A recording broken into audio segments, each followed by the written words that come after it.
इंदौर में कांग्रेस ने डेंगू के बढ़ते केस को लेकर अनोखा प्रदर्शन किया। सरकारी आंकड़े में शहर में डेंगू ने 1000 का आंकड़ा पार कर दिया है। घर घर फैला डेंगू, इसी को लेकर कांग्रेस ने अनोखा विरोध प्रदर्शन किया।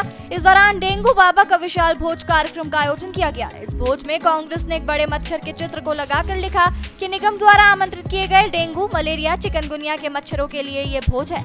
भोजन के दौरान पत्तल में गंदगी रखी हुई है और पीने को गंदे पानी के ग्लास रखे हैं जो मच्छरों को अत्यंत प्रिय है। यह आयोजन निगम को गहरी नींद से जगाने के लिए किया गया है।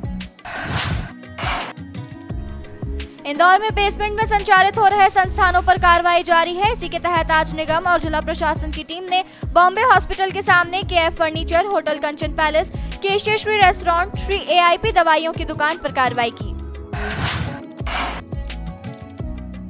मध्य प्रदेश के नगरीय प्रशासन मंत्री कैलाश विजयवर्गीय ने महाराष्ट्र में चुनाव प्रचार किया। इस दौरान मंत्री कैलाश विजयवर्गीय ने महाराष्ट्र में चुनाव प्रचार के दौरान ऑटो चलाते नजर आए। कैलाश विजयवर्गीय ने महाराष्ट्र के मतदाताओं से भाजपा को जिताने की अपील भी की। इंदौर में सफाई मित्रों के बच्चों ने अनोखा गरबा किया। इस दौरान बच्चों ने गरबे के माध्यम से स्वच्छता का संदेश दिया। बच्चों की प्रस्तुति देखने के लिए निगम आयुक्त शिवम वर्मा भी गरबा आयोजन में शामिल हुए। इस दौरान निगम आयुक्त ने सभी को स्वच्छता की शपथ भी दिलाई। बता दें कि राजमोहल्ला स्थित वाल्मीकि समाज की बस्ती में गरबा समारोह का आयोजन हुआ था, जिसमें निगम आयुक्त बतौर मुख्य अतिथि शामिल हुए थे। लैंड फॉर जॉब स्कैम मामले में लालू प्रसाद यादव और उनके परिवार को दिल्ली के राउज एवेन्यू कोर्ट से बड़ी राहत मिली है। अदालत ने इस मामले में लालू यादव, उनके बेटे तेजस्वी यादव और तेज प्रताप यादव को जमानत दे दी है। आरोपियों को जमानत देते हुए कोर्ट ने कहा कि उन्हें बिना गिरफ्तार किए ही आरोप पत्र दाखिल कर दिया गया, इसलिए अदालत सभी को 1 लाख की निजी मुचलके पर जमानत देती है। सुनवाई के दौरान ईडी ने अदालत से कहा कि राबड़ी देवी, हेमा यादव और मीसा यादव को जमानत देने के पिछले आदेश की तरह ही डायरेक्शन दिए जा सकते हैं। इसके बाद अदालत ने सभी आरोपियों को अपने पासपोर्ट अदालत में जमा करने का निर्देश दिया। अब इस मामले में अगली सुनवाई 25 अक्टूबर को होगी। पोस्ट ग्रेजुएट मेडिकल कोर्सेज में एडमिशन की राह देख रहे छात्रों को अभी और इंतजार करना होगा। तमिलनाडु समेत कम से कम 6 राज्यों में नीट पीजी काउंसलिंग पर रोक लगा दी है। तमिलनाडु के चिकित्सा शिक्षा विभाग ने काउंसलिंग के लिए national board of examination and medical sciences से छात्रों के मार्क्स की मांग की है। साथ ही छात्रों के अंकों में इंसेंटिव मार्क्स जोड़ने पर पेच फंस गया है। दरअसल एनबीएमएस ने नीट पीजी के व्यक्तिगत स्कोर कार्ड जारी नहीं किया था। नीट पीजी एग्जाम 11 अगस्त को 2 शिफ्ट में हुई और परिणाम 23 अगस्त को घोषित किए गए थे। एनबीएमएस ने परीक्षार्थियों के अंकों को नॉर्मलाइज्ड कर उनके परसेंटाइल और रैंक की घोषणा की थी। हरियाणा विधानसभा चुनाव का रिजल्ट उत्तर प्रदेश की राजनीति पर भी प्रभाव डालने वाला साबित हो सकता है। दरअसल आने वाले समय में यूपी में 10 सीटों पर विधानसभा उपचुनाव होने हैं।